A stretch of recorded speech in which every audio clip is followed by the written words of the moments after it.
नमस्कार दोस्तों, आध्यात्म चैनल में आप सभी का स्वागत है।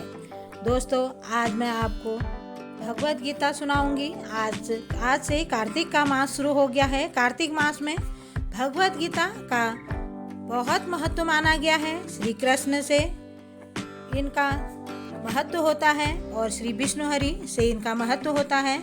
भगवत गीता पढ़ना इसमें बहुत ही अच्छा माना गया है। अगर आप लोग भगवत गीता नहीं पढ़ पा रहे हैं तो आप जरूर सुनिए। सुनने से भी काफी फल मिलता है। तम तथा कृप्यविष्ट श्रीयुः पुराणान केले क्षणम विशित दंतमिदम वाक्यमुवाच मधुसूदनः।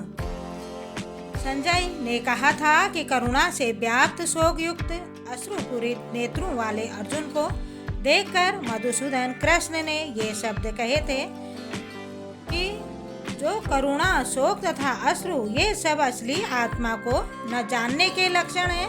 शाश्वत आत्मा के प्रति करुणा ही आत्म साक्षात्कार है। इस श्लोक में मधुसूदन शब्द महत्वपूर्ण है। कृष्ण ने मधु नामक असुर का वध किया था और अब अर्जुन चाह रहा है कि कृष्ण उस अज्ञान रूपी असुर का वध करे जिससे उसे कर्तव्य से विमुख कर रखा है।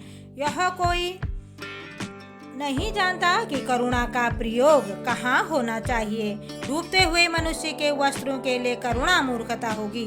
अज्ञान सागर के गिरे हुए मनुष्य को केवल उसके बाहरी पहनावे अथवा स्थूल शरीर की रक्षा करके नहीं बचाया जा सकता।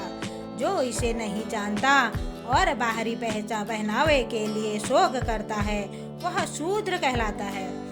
वह वृथा की शोक करता है। अर्जुन तो क्षत्रिय था, उससे ऐसे आचरण की आशा नहीं थी, किंतु भगवान कृष्ण अज्ञानी पुरुष के शोक को विनष्ट कर सकते थे और उसी उद्देश्य से उन्होंने भगवत गीता का उपदेश दिया। यह अध्याय हमें भौतिक शरीर तथा आत्मा के विश्लेषक अध्ययन द्वारा आत्म साक्षात्कार का उपदेश देता है, जिनकी व्याख्या परम अधिकारी भगवान कृष्ण द्वारा की गई है। यह साक्षात्कार तभी संभव है जब मनुष्य निष्काम भाव से कर्म करे और आत्मबोध को प्राप्त होता है। कृतस्त्वः कस्मलमिदं विस्मये समुपस्थितम् अन्यार्जुष्ट सर्वज्ञं कीर्तिकर अर्जुनम्। श्री कृष्ण ने कहा, हे अर्जुन, तुम्हारे मन में यह कलमश आया कैसे?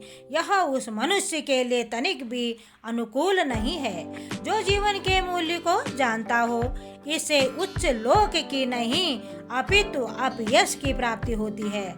श्री कृष्ण तथा भगवान अभिन्न हैं, इसीलिए श्री कृष्ण को संपूर्ण गीता में भगवान ही कहा गया है। भगवान परम सत्य की प्रकाष्ठा है।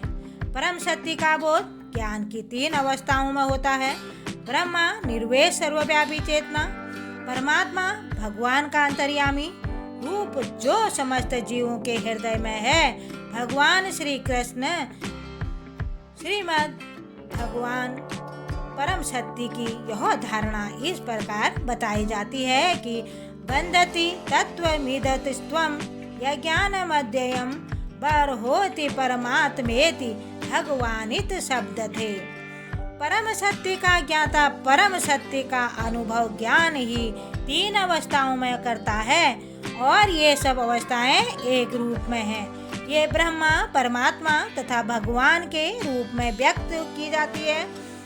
इन 3 दिव्य पक्षों को सूर्य के दृष्टांत द्वारा समझाया जा सकता है, क्योंकि इसके भी 3 भिन्न भिन्न पक्ष होते हैं, यथा धूप सूर्य की सतह तथा सूर्य लोक स्वयं। जो सूर्य के प्रकाश का अध्ययन करता है वह नौसिखियां हैं। जो सूर्य को सतह को समझता है वह कुछ आगे बढ़ा हुआ होता है और जो सूर्य लोक में प्रवेश कर सकता है वह उच्चतम ज्ञानी है।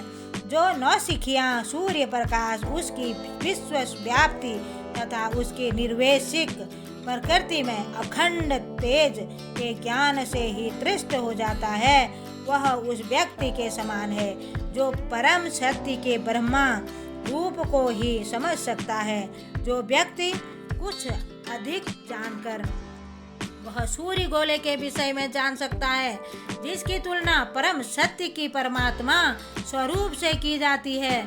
जो व्यक्ति सूर्य लोक में अंतर में प्रवेश कर सकता है, उसकी तुलना उससे की जाती है जो परम सत्य की साक्षात रूप की अनुभूति प्राप्त करता है। अतः जिन भक्तों ने परम सत्य की भगवान स्वरूप का साक्षात्कार किया है और वे सर्वोच्च आध्यात्मिक हैं। यद्यपि परम सत्य के अध्ययन में रत सारे विद्यार्थी एक ही विषय के अध्ययन में लगे हुए हैं।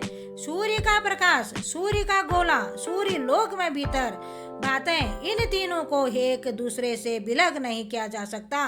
फिर भी तीनों अवस्थाओं के अध्येता एक ही श्रेणी के नहीं होते।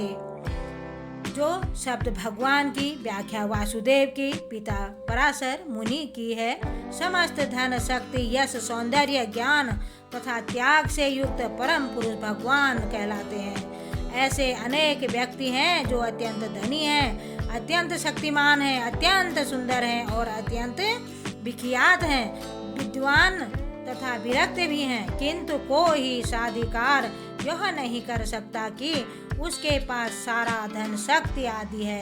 एकमात्र कृष्ण ही ऐसा दावा कर सकते हैं, क्योंकि वे भगवान हैं।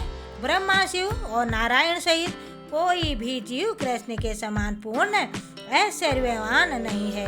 और ब्रह्मा संहिता में स्वयं ब्रह्मा जी का निर्णय है कि श्री कृष्ण स्वयं भगवान है, न तो कोई उनके तुल्य है न उनसे बढ़कर है, और वे आदि स्वामी हैं, भगवान हैं, गोविंद रूप जानने जाते हैं और समस्त कारणों के परम कारण भी हैं।